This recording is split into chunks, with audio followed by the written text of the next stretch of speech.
I had charge of the eighth grade girls because nobody else knew what to do with them. You have a unique insight about what makes a good education or and what's missing in the current system. I asked them if they could go anywhere in the county. Where would they want to go? They wanted to go to divorce court. Then we would read stories about relationships and about families. I got kicked out of high school because I was arguing with the principal. I would go home, read the textbook, and I would pass the tests and then want to go play basketball. And then they made me sit there and I thought, screw this. I went and left. It didn't work. It wasn't the right structure. I want to be able to create a home space that helps educators see that when you make it hands-on and kids can drive their own learning, they're completely engaged. Chris Duncan here. I'm so excited to be giving you information and access to another one of our amazing authors in the Superconscious transformation book. So I want to introduce you all to my friend, Laura White. Been to many of in-person events, multiple, isn't it? I'm sure I've seen you a few times. Yeah. Anyway, I would love for you to jump in and give a little bit of introduction about yourself, your background, and why you were called to add a chapter to this amazing book. Well, I'm 76, and so I've had multiple careers that have kind of gracefully evolved out of each other. So when I was a K-12 teacher, there was a recession, so I didn't get my first job in a regular public school. It was in a small private alternative experimental school. And the kids were blooming. They were just learning so well because the school was set up to be very hands-on, engaged, for the kids to decide every 6 weeks what classes they wanted to take. They weren't separated by grade level. A first grader could tell an eighth grader, I think that's a dumb question. Wow. An eighth grader I had charge of the eighth grade girls because nobody else knew what to do with them. And they weren't used to having that much freedom. So I asked them if they could go anywhere in the county. Where would they want to go? They wanted to go to divorce court. And at the time, I could throw them in a car and take them to divorce court, but then we could write stories about who was lying, the husband or the wife. What did the judge do? What was it like in the courtroom? Then we would read stories about relationships and about families, and they could talk about their own perceptions about why families get in pain or why they're happy and why they're successful. So when you get used to a freedom like that in the classroom and with young people and with children and with a lot of parent involvement, then I was kind of ruined for regular public school. So then I taught in the hippie school. The hippie school was a different, a lot of smoke in the air, etc. But we were really into farming and agriculture, and we started a cooperative store. And having a store, a retail outlet, taught me a lot about business, about marketing, about business, about bookkeeping, And then that evolved into getting back into a business degree. And then I started teaching at the same college. I got a job at the college where I was getting my business degree. I got a job teaching adult learners, and that was in multiple fields. So then I was in charge of classes in art therapy, in nursing, in biology, classes with elders, etc. So then I learned about systems in a different way. You have the system of natural foods and co-ops and good food and agriculture and all that. You have the system of education. You have the healthcare system. When you learn about systems, it's much easier then to figure out where you can create a niche, not just respond to a niche, but create a niche. So that evolved. You really had a focus on education your whole life, and I know you live very close to a college. Mm-hmm. it seems that you have a unique insight about what makes a good education or and what's missing in the current system. Would you be able to speak to that for a little bit? Well, part of it's accidental that the house I live in is old. It's built in 1936 and has pretty clear, distinct rooms.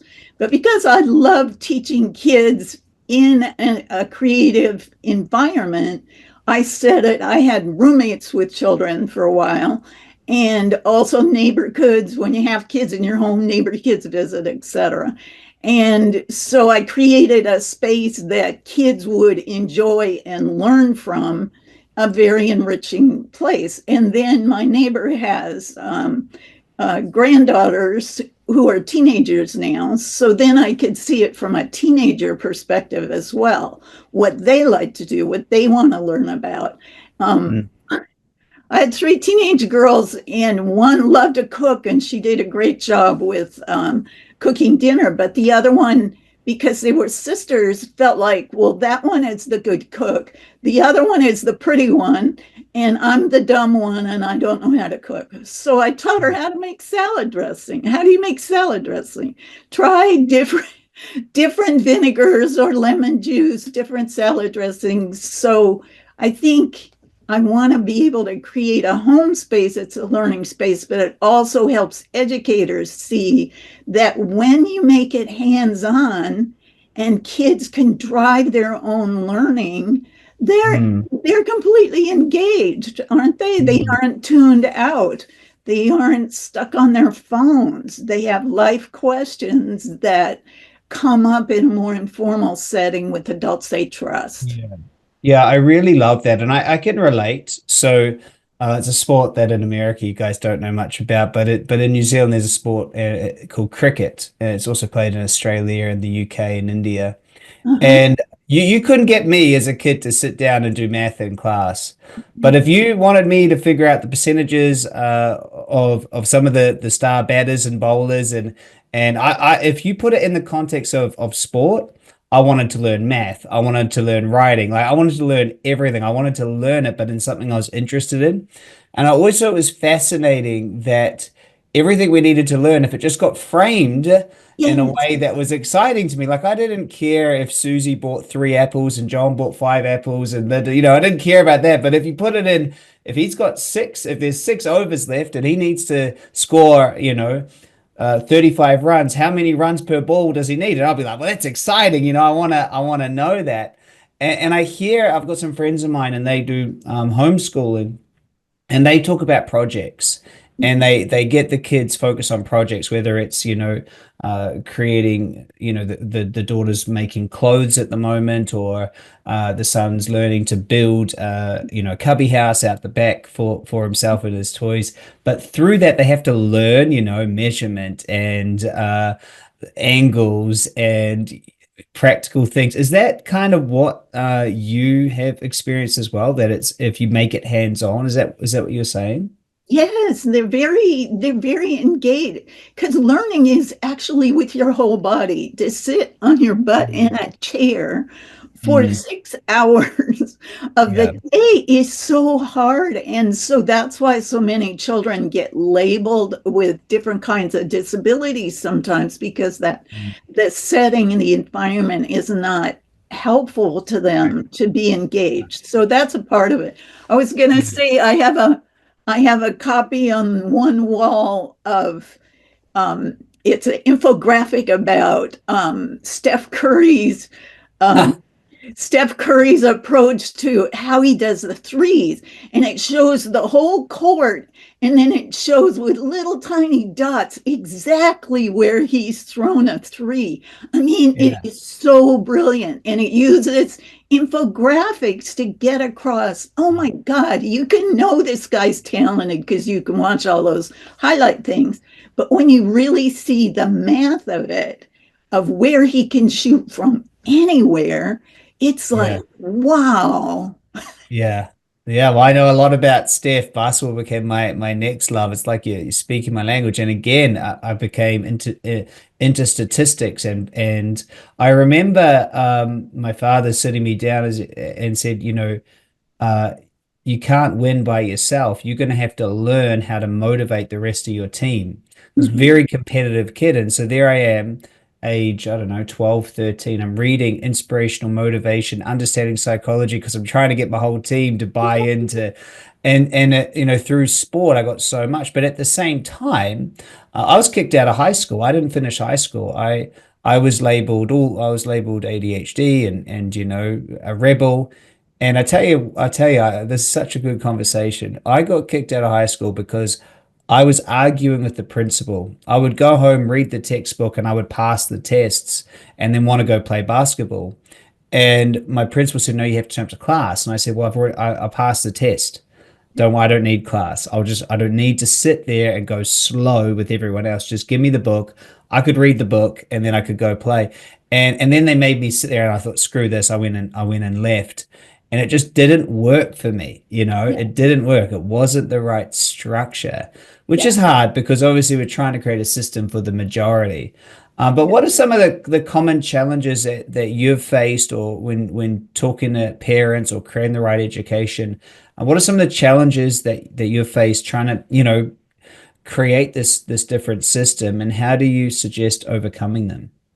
Well, I think that it's kind of, well, public education is very under fire right now here. And so we don't know what's going to happen with the larger system. And what I'm trying to do is create what was popular in the 1960s because of the civil rights movement, was that people of color, especially African Americans, Black people, were saying, our schools aren't teaching our kids the real history. They aren't teaching the kids what's really going on. And then they're punishing the kids, throwing them out. If they get rambunctious in the classroom, they'd get suspended or kicked out of school altogether.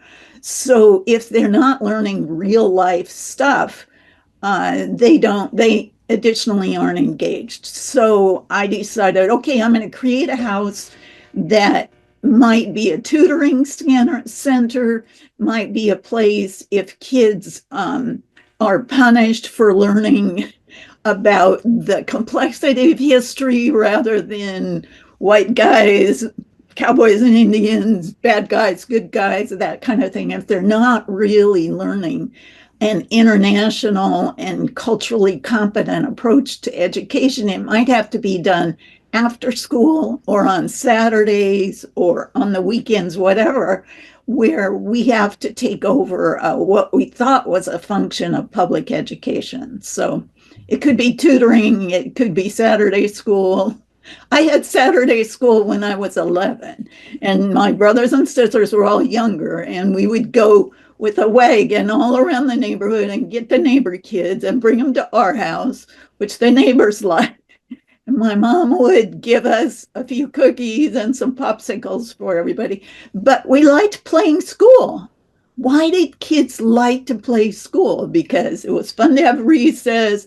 You could color, you could read good books. We made we made things like a miniature golf setup using the hole that was in the middle of the picnic table as one of the holes. We made miniature golf that went all over the backyard, and we had a swing set. It wasn't a big yard, but kids really like to play and they like to be engaged in games. And if Mm, it's less stressful than regular school, they do it on the weekend too. So that was yeah. a big learning I had.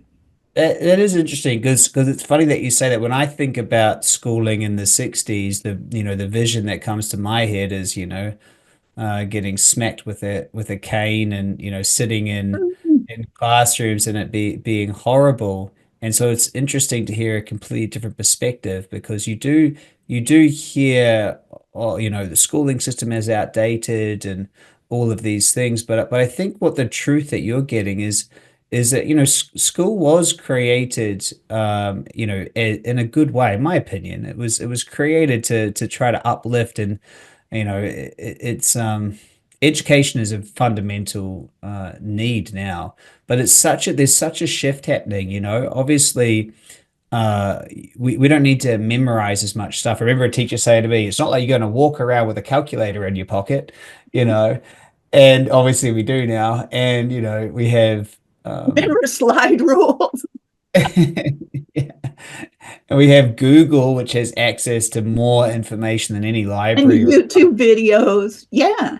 But So how, we're how did students learn to manage all that? Now yeah. we have too much information in some ways. So you have to be focused and targeted because some of it is designed to distract you. Some of it's designed to sell you something you may or may not need. So we Mm, have to teach kids in a different way how to manage the wealth that's available online too. One of the yeah. teenagers that came here was sitting in a chair so long with her phone that her leg fell asleep. She had her leg tucked under her, and she's 15. I said, "Do you want to borrow my knee brace?" That is like crazy. 15 years old. She got so out of touch with her body that her leg fell asleep. I mean, I she really don't. had a hard time standing up for a little while. We walked Yeah, around. I don't think it's uncommon. It's, you know, this they are so addictive by design, Yeah. what's out there. And I've obviously got a young boy, and we have I've been thinking about what's needed for him. And so I tuned into it, I think a month or so ago. And I decided that what I really need to do is to teach him not what to think, but how to think. And Yeah. so, yeah, I went and bought a bunch of books on thinking models and mental models, and you know, it's how to think about you know, what you want to create in life, and creativity, and using your imagination and being able to tune in, because the kids that are coming through now, they're going to step into a world where, you know, their ancestors, which are all of us, have figured out how to electrify rocks and get rocks to talk to each other. You know, we call them computers, but at the base of it, you know, we dug it all out of the ground somehow, and they're not going to have to do a lot of the things that we need to do. So they just got different questions. Yeah. And it's such a, I think learning how to think, how to, I know we don't use this term, but problem solve in a creative way, how to understand, you know, like things like you know, first principle thinking, or inversion, or understanding the, you know, the paradox of the beginner's mind, and just versus the, was it Dunning-Kruger effect, like just understand these things, I think is really, really important. So I love your focus. I love what you're up to with this.